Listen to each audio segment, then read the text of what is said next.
Let's look at some examples of finding derivatives that involve exponentials. My recommendation at any point would be to pause and attempt the questions yourself before. Then you can always verify your steps, or you listen to the explanation. First one, find the derivative of e to the tan x. So recall the chain rule, um, which is recap for chain rule is derivative of f of gx is f prime gx times g prime x, which means you can think of these as boxes. So it's e to the something. Now you know by definition that the derivative of e to the something remains e to the that same thing. That same thing here being tan x. So this becomes e to the tan x. But because it's itself a function of x, you got to multiply by the derivative of tan x, which then becomes e to the tan x times secant squared x. Okay, that's it. The next example, y is e to the negative 4x sine 5x requires the use of product rule and chain rule. Remember, for product rule, what you do is you take derivative of the functions one at a time. So the derivative becomes e to the negative 4x times sine of 5x prime plus e to the negative 4x prime times sine of 5x, which then becomes e to the negative 4x times cosine 5x times derivative of 5x by chain rule plus sine 5x e to the negative 4x derivative of negative 4x, which ends up becoming this particular expression here. Going on, more examples.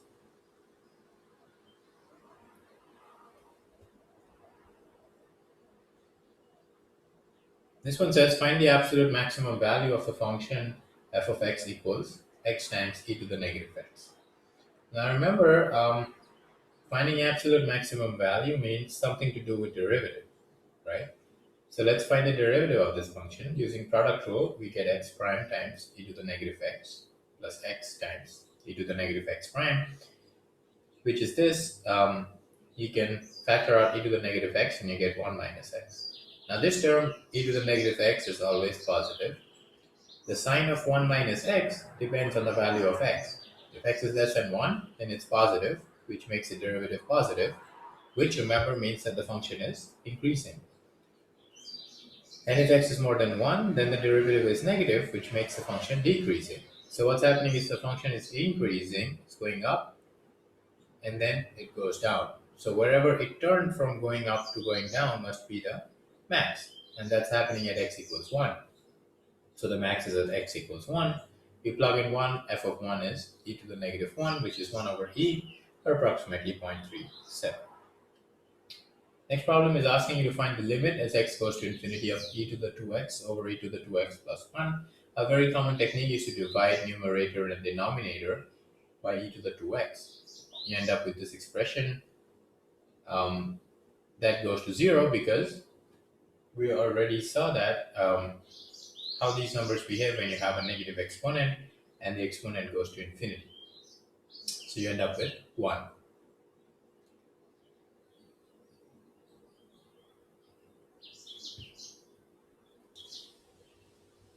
Okay, now it says sketch the graph of this function e to the 1 over x. This is also sort of review of what you've done before. First step is always to find the domain. Obviously x cannot be 0, so it's real minus 0. Let's find the asymptotes. As x goes to 0 plus, this goes to infinity, and as x goes to 0 minus, this goes to 0. Because it's becoming a small negative or large negative number. The end behavior means what happens as x goes to infinity, this becomes 1, and as x goes to negative infinity, it goes to 1 as well.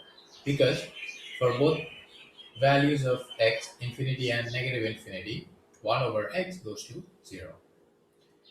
Find the derivative, that's the derivative. All we can say is it's negative for all x, and it's never 0, so it's always decreasing.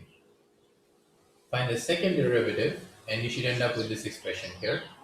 Again, you can pause the video, verify your work to see you end up with this, which is positive when x is more than negative half and negative when x is less than negative half, which means that this should say f of x is concave up on this interval and concave down on this interval.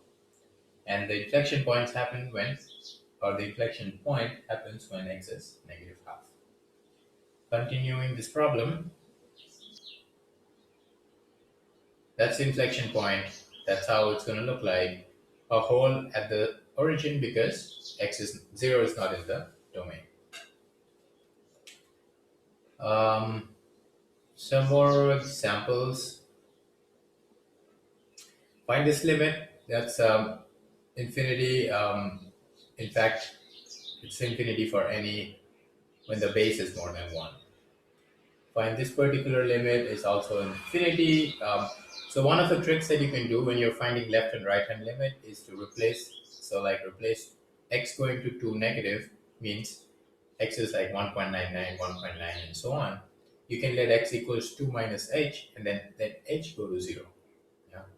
So that makes it easier to see what happens here. So this becomes 3 over 2 minus h, 3 over h. As h goes to 0, it goes to infinity, um, and this whole thing goes to infinity. Let's make this 0 minus because it's x goes to 2 minus. Sorry, 0 plus. Because you want to be subtracting a positive quantity from 2 to make sure that it's less than 2. Limit x goes to infinity e to the negative 2x cosine x. That's this expression. Now remember, the trig functions sine and cosine are bounded between 0 and 1.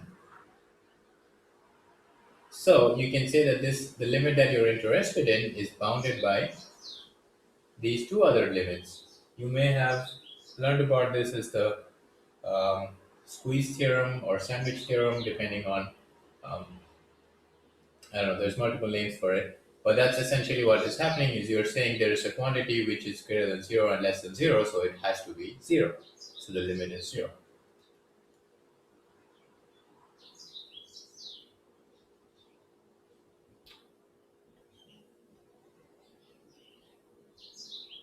Okay. Find the derivative of e to the x over 1 plus x. Product quotient rule, chain rule, quotient rule. I'm going to be uploading this as a PDF later, so in fact you can try these as practice problems that you can verify your answers to. Um, yeah. So there's nothing spectacularly difficult happening here, except there's a bunch of nested functions here. So you have to apply the chain rule a few times. Also apply the quotient rule to make sure you're doing it correctly. And then the last part of worksheet 1, the remaining 5 questions are these, of which I've labeled the last one as challenging. The first part has a hint, and you can attempt the second part. The problems 1 through 9 are to make sure you understand the idea of finding derivatives of the exponential function. Question 10 is slightly difficult. That's why it's been written as challenging.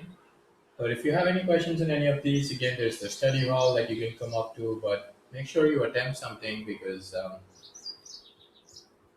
if you spend some time with the problem, then you have some familiarity with what's going on. And then when you see the solution, you're able to enjoy it a little bit more as opposed to having not spent any time with the problem at all. And then looking at the solution is, in my opinion, not the best way to go about things.